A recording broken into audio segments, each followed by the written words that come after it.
Kembali normal nih sampai kapan nih Pak?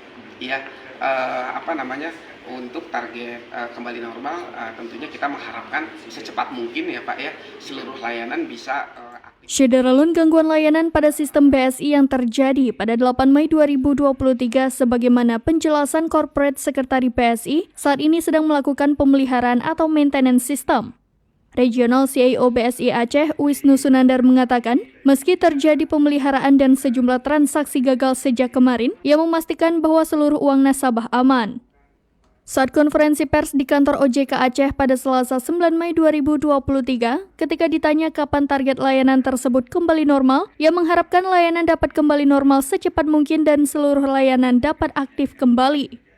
Pihaknya masih menunggu informasi dari kantor BSI Pusat terkait sudah sejauh mana pengembangan perbaikan tersebut.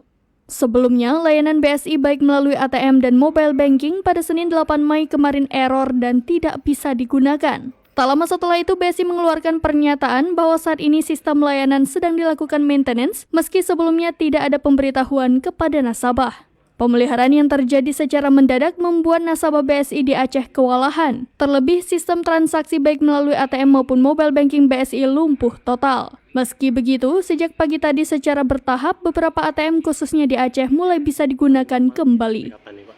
Iya, untuk target kembali normal, tentunya kita mengharapkan secepat mungkin ya Pak ya, seluruh layanan bisa aktif kembali. Tapi kami tetap menunggu karena yang menghandle ini adalah seluruhnya dari kantor pusat. Tentunya kami juga menunggu informasi yang diberikan oleh kantor pusat Bank Syariah Indonesia. Dari Banda Aceh, Indra Wijaya, serambinews.com.